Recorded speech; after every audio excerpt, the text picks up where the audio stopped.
We have 6 exam questions then for this topic, information processing, guidance and feedback. So we'll go through the answers now.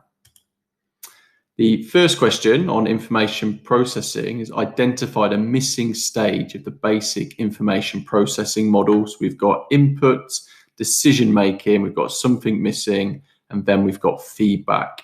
So the part missing is output. That comes after decision making and before feedback.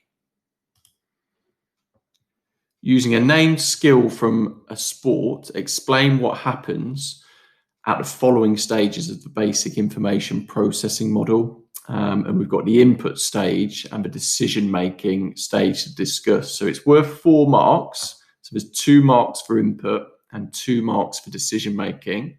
We'll get 1 mark for explaining what happens at each stage, and then 1 mark for giving an example from a sport. It does say, just be wary here, it does say using a named skill from a sport. So it's hinting that we should only be using 1 sport here when we're giving our examples. So it's best to choose 1 sport and pick examples from that sport for both input and decision making.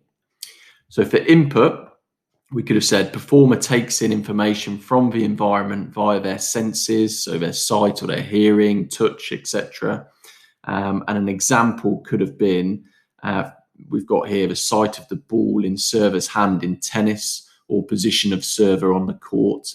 But you obviously could have picked any sport there at all. We could have said in football, seeing a teammate in a particular position on the pitch, seeing the movement of the ball. We could have said in gymnastics, the sense of touch on the balance beam. There's lots of different examples that we could have put. Another explanation example here, we've got they choose what information is important to them at that time, blocking out irrelevant information. So if you've discussed selective attention, which is blocking out irrelevant information, then that's good enough for an explanation mark as well. For decision making, just go back to the previous slide.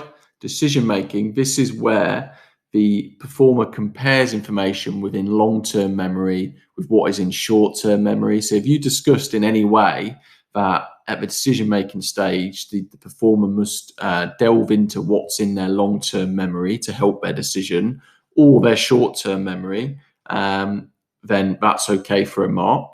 So you could have said, if we stick with the example of tennis, a tennis player uses long-term memory to see if the position or body shape of the server is similar to previous situations. But again, you could have picked any example from any sport really where a decision needs to be made. So you could say a footballer uses their short-term memory to remember the position of a teammate on the pitch in order to pick the correct pass. Or you could have said a netball player uses their long-term memory to pick the correct shooting technique when in a specific position on the court.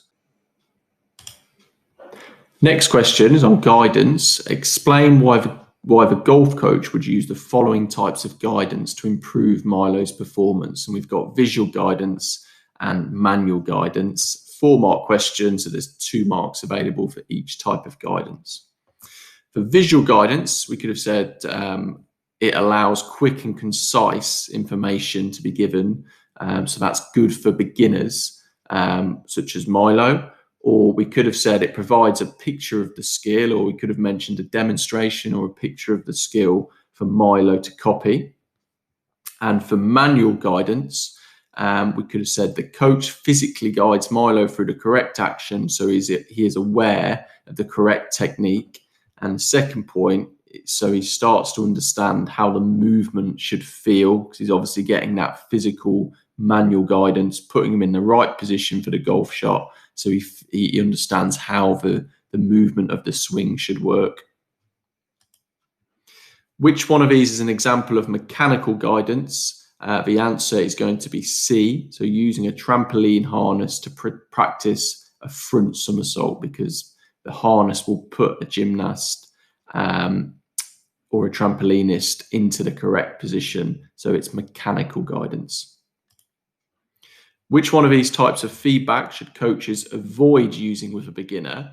A little bit tricky, this one, because really there's two answers it could apply to, because you wouldn't really want to use knowledge of results or negative feedback with a beginner, to be honest. But the one you really would avoid with a beginner, because you wouldn't want to demotivate them, you don't want to criticize them, so it would be negative feedback, C, which you'd be looking to avoid. And final question, a performer can receive feedback extrinsically or intrinsically. Justify why extrinsic feedback would be more beneficial for a beginner in sport. Because it's 4 marks, this is actually quite a difficult question to come up with 4 different points. And as we go through now, you'll realize they're all quite similar, these points, and you've just got to try and think of different ways of making your explanation. So we could have said the 4 examples given here, beginners need extrinsic feedback from a coach as they are unaware of what constitutes a successful movement. Beginners are unaware of what movement should feel like, so intrinsic feedback is unavailable. So we could have linked to intrinsic feedback there and looked at why that isn't suitable.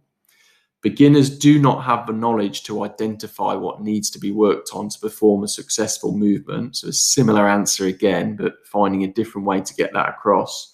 And finally, beginners need extrinsic feedback from others to point out what needs to be corrected to perform a successful movement. So that one's more explaining what extrinsic feedback is. So I think that's a really difficult question, but hopefully we can learn from it. If there's 4 marks available, we've got to be making 4 separate points, even if they're quite similar sometimes. If we want to get 4 marks, we've got to get 4 different points down on the paper.